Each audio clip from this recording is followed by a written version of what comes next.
وهي تعلينتا ودادة توسن وهي تعلينتا ودادة توسن دد يوي عظا وذا أقادا.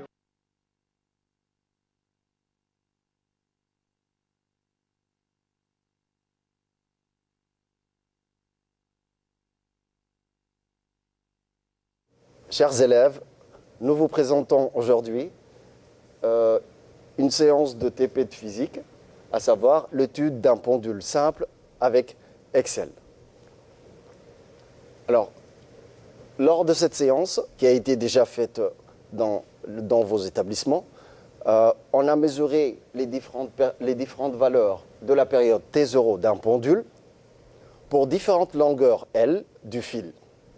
Et l'objectif est de trouver une relation entre T0, L et G. Alors, les valeurs qui ont été obtenues lors de la séance expérimentale dans la salle de TP sont les longueurs L, 0,2, 0,4, 0,5 qui sont en mètres bien sûr. Puis pour chaque valeur de longueur, nous avons la période correspondante, comme pour 0,2 mètres, la période qui est obtenue, elle est de 0,88 secondes. Puis de 0,4 mètres, pour une longueur L du fil de 0,4 mètres, nous avons 1,24 secondes. Pour 0,5 mètres, 1,39, 0,6, 1,53. Et enfin, pour 0,8 mètres, on obtient 1,75. Dans la première question, nous avons à compléter la ligne correspondante à t carré 0. Pour cela, nous avons donc, pour une période de 0,88 secondes, en prenant directement bien sûr la calculatrice, on trouve 0,77 secondes. Pour 1,24 secondes, on obtient 1,51. Pour 1,39, on obtient 1,93. Pour 1,53, 2,34. Et enfin, pour 1,75, on obtient 3,10 secondes carrées.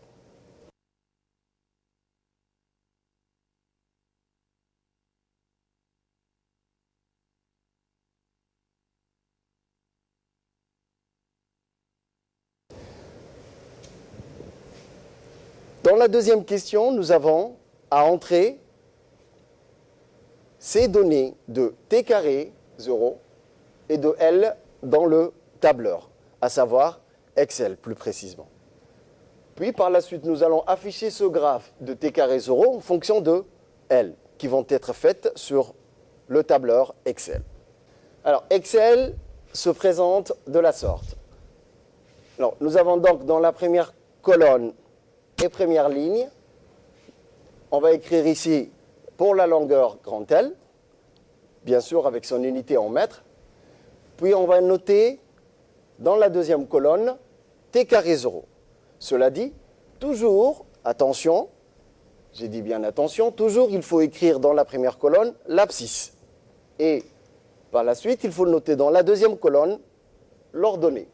Donc dans notre cas, nous avons comme abscisse L et nous avons les valeurs de t carré 0 en ordonnée.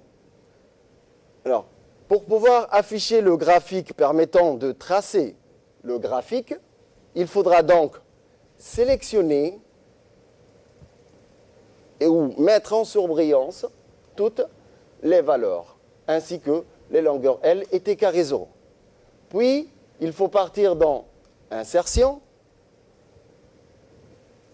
Graphique, et nous allons prendre le niage de points.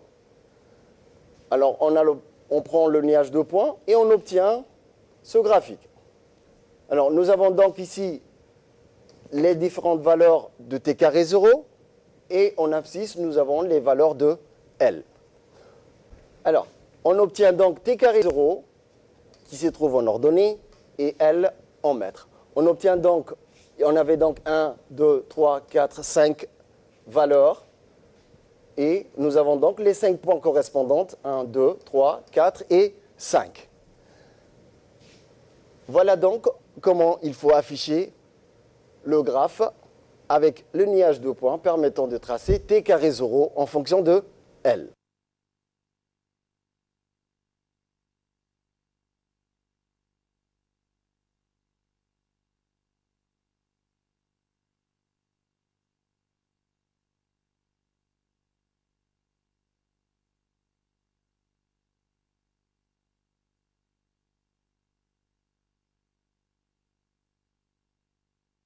Question numéro 4.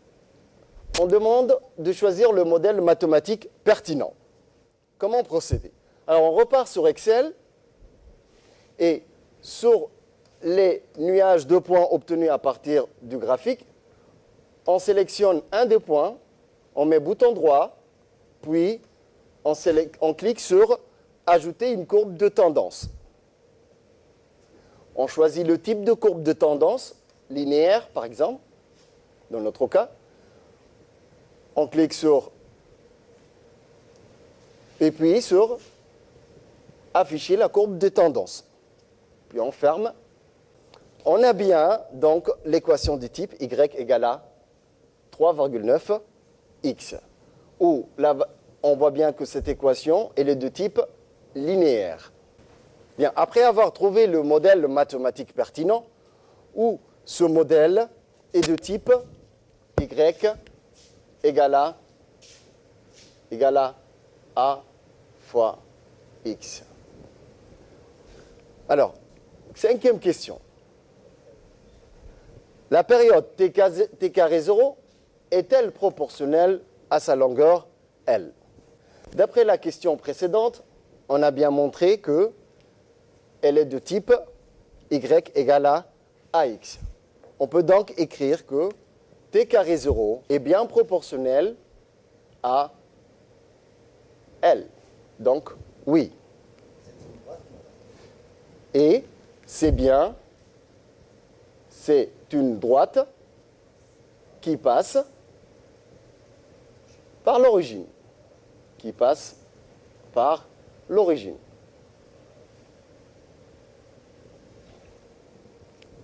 Sixième question. Par analyse dimensionnelle, on demande de retrouver l'unité du coefficient directeur dans la formule qui permet de relier t carré 0 à L. Alors, d'après les réponses précédentes, on peut donc écrire que t carré 0 est égal à A fois L. Autrement dit, t carré 0 est bien proportionnel à L. D'où A est égal à t carré 0 sur L. Retrouvons cette fois-ci par analyse dimensionnelle l'unité de t carré 0 sur L. Alors, on a avec t0 qui est bien en secondes et L en mètres. Donc, A, l'unité de A est égale seconde au carré divisé par mètre. Voilà donc, par analyse dimensionnelle, l'unité du coefficient directeur A, qui est exprimée en secondes carrées par mètre.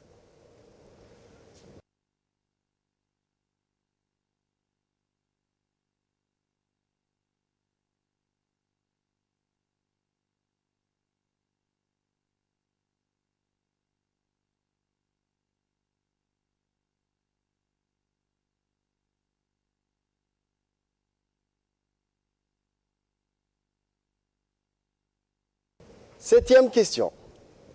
On déduit la valeur du coefficient directeur avec son unité adaptée. D'après le modèle choisi précédemment, et en utilisant bien sûr le graphique Excel, on retrouve que A est égal à 3,9. Et avec l'unité adaptée, seconde carré, point, mètre, moins 1. Septième question. On déduire la valeur du coefficient directeur avec son unité adaptée. On utilisera pour cela le graphique qui est obtenu à partir d'Excel, dont nous avons obtenu à l'aide de la courbe de tendance y égale à 3,9x. On peut donc, à cette occasion, écrire que petit a, étant le coefficient directeur, est égal à 3,9. Et comme pour l'unité nous avons établi précédemment, l'unité 3,9 secondes carré mètre moins 1. Donc, en donnant ces derniers avec deux chiffres significatifs, on trouve donc 3,9 secondes carré mètre moins 1.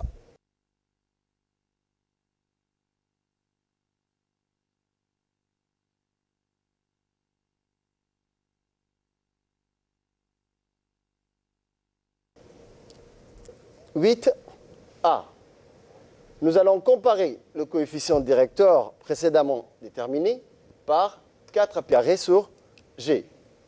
Alors, on a 4 pi carré sur g qui est égal 4 pi carré sur 9,81.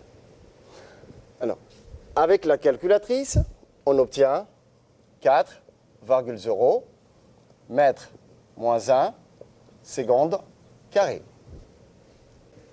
Alors, puis, et comme A est égal à 3,9 m moins 1 seconde carré, et comme les valeurs sont bien sûr expérimentales, on peut conclure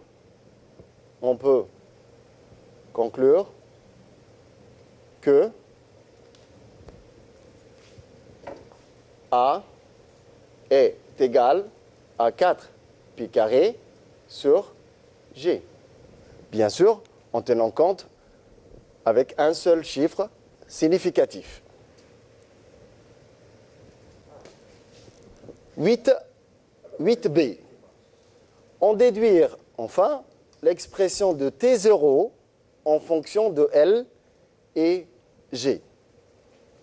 Alors, d'après la courbe, on avait T0 au carré est égal à petit a fois L.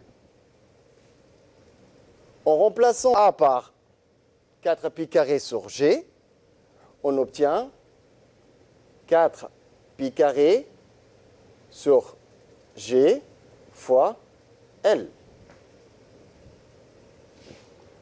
Par simplification, d'où T0 au carré est égal 2 pi au carré fois L sur G.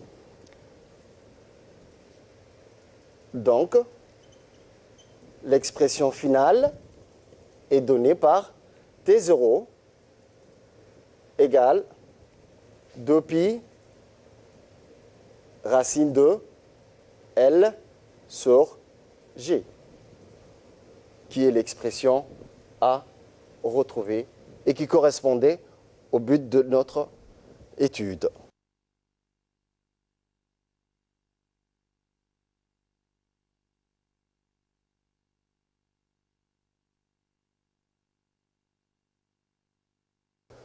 Voilà, on a bien montré que la période des oscillations d'un pendule simple est bien égale à T0 est égal à 2 pi racine de L sur G. Alors, pour le jour de la capacité expérimentale, il faut savoir bien maîtriser un peu cet outil pour arriver à tracer convenablement lors de la séance expérimentale. Alors, vous pouvez retrouver cette séance sur, bien sûr, www.rtd.dj. Merci, les gars.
Bangga